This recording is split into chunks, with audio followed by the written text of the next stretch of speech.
with just 3 games to go in this World Chess Championship. The challenger, Magnus Carlsen, was leading with 3 victories, so he just needed 1 more draw to win the world title. Could he do it today? So this is the 10th game.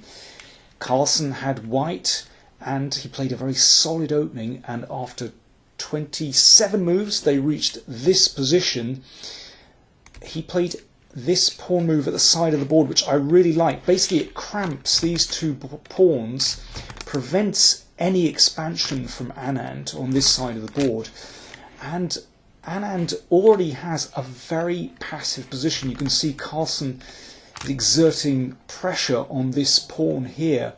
Already a very difficult position for Anand, and he cracked. Anand, the 43-year-old world champion, showed he's in miserable form in this championship. He played a terrible blunder. This move allowed this pawn push.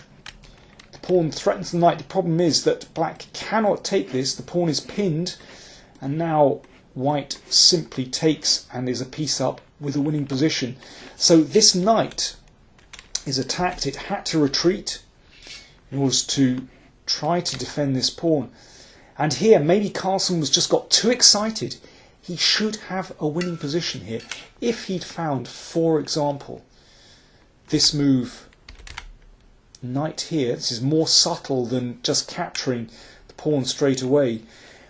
Basically, black cannot free himself in this position. Let me just show you what, I mean, there's nothing to do. Black still can't take here because this rook could be taken.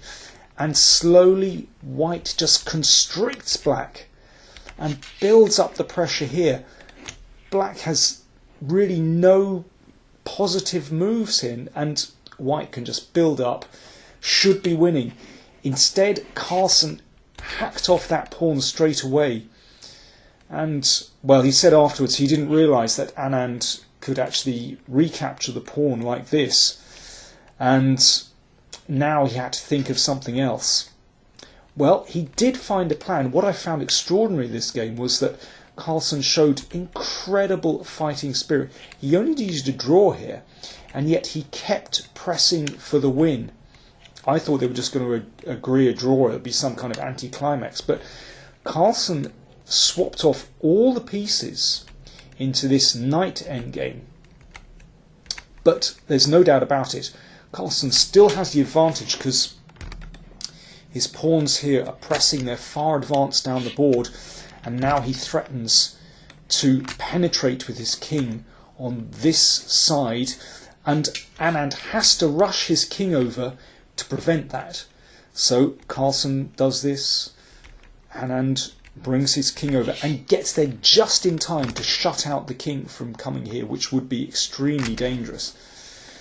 So Carlsen has the advantage. Material is level, but if he can break through with his king or maybe the knight, then he could be doing very well, possibly even winning this. So Anand has to try to find counterplay here, and he does that on the other side of the board.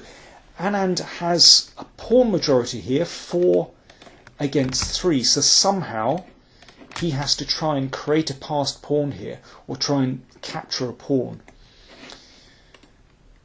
There we go, he goes in with this knight, and now he starts advancing his pawn majority. But this is very, very double-edged indeed.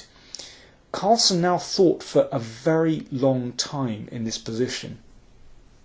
Maybe the best move here is knight d2. I know there's a lot of people analysing this move. Perhaps Anand can hold this position, but it can get very complicated indeed. And afterwards, Carlsen said, yeah, well, I got to this position and realised, he could make a blunder. So he said, I wanted to shut it out. And he calculated a very long variation here. This is what he did. He threw the knight in. Still very dangerous for both sides. Anand started advancing his pawn majority. And here, let me give you an example of what can possibly go wrong for Carlsen if he plays carelessly. For example, if he takes here and tries to create a distant passed pawn, a long way from black's king, well, there's a nice trick here. Black can play f4, and if pawn takes, then it's black that gets this distant pass pawn. Very dangerous indeed. Of course, that's absolutely not forced. Another alternative, what about playing the knight in to attack a pawn?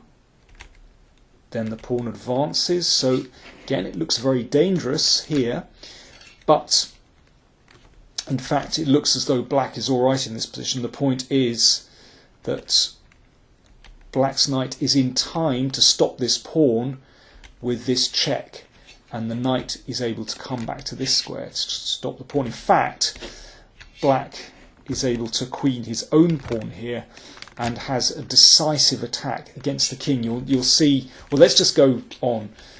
This is certainly not forced, but here black wins because, for example, if the king comes back, then it's actually a forced checkmate here.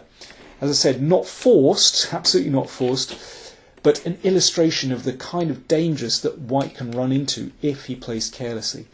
So therefore, Carlsen, as he said after the game, he wanted to shut it out. So first of all, he dragged black's king over to this side of the board. Anand chased white's knight. Now that knight is actually trapped on this side of the board, but the knight has done its job because you can see the king is miles away from defending these pawns. Carlsen grabbed another pawn. He knew that knight was lost, but he'd calculated this all out. So now, I mean, this looks very, very dangerous for both sides. This king is miles from anywhere relevant. White is going to take these pawns, and then he has three dangerous connected pass pawns. So Anand needs counterplay very quickly. He grabbed this pawn in order to create counterplay, and the knight came back. So Anand still has one remaining pawn that he can rush down to the queening square. Carlsen also needs to rush his most advanced pawn down to the queening square. So both sides get a queen. I mean, both players had calculated this out way before. It's a very deep variation, but they both calculated accurately. Now we've arrived at an endgame where black has queen and knight against queen and three pawns. It should be a draw, but Carlsen probably has to take a little bit more care because this knight can be very dangerous indeed. And this is a good start from Carlsen. He's centralised his queen. Queens work best in the centre of the board where they have a great range of possibilities and influence many squares. Interesting move from Anand, protecting the knight, but also perhaps threatening a check here. So Carlsen covered that. Now, Anand took one of these pawns, but again, Carlsen had calculated this very well indeed. And now the Norwegian forced a draw. The king came up. Carlsen exchanged off queens, and that guarantees the draw now. So there's nothing left. Basically, Anand is going to take these final two pawns, and they were left with just kings on the board. Well, I think a really fitting conclusion to this match. A draw, so Magnus Carlsen becomes the new world champion. His play in this match was convincing. His strategy worked perfectly. He was able to tire out Anand in these long games, and Anand cracked under pressure. Unfortunately, the 43-year-old really didn't show his best form here. He has had a crisis of form, well, really, I would say for the past couple of years, and clearly he didn't manage to solve his problems. He did make a lot of mistakes under pressure. So, what now for Magnus Carlsen? He has won all the major chess tournaments. He's been #1 in the rating list by a mile for some time now. And finally, he becomes world champion. It's said that Alexander the Great, at the age of 33, wept because he had no more worlds to conquer. Magnus Carlsen is only 22. Thanks very much for watching.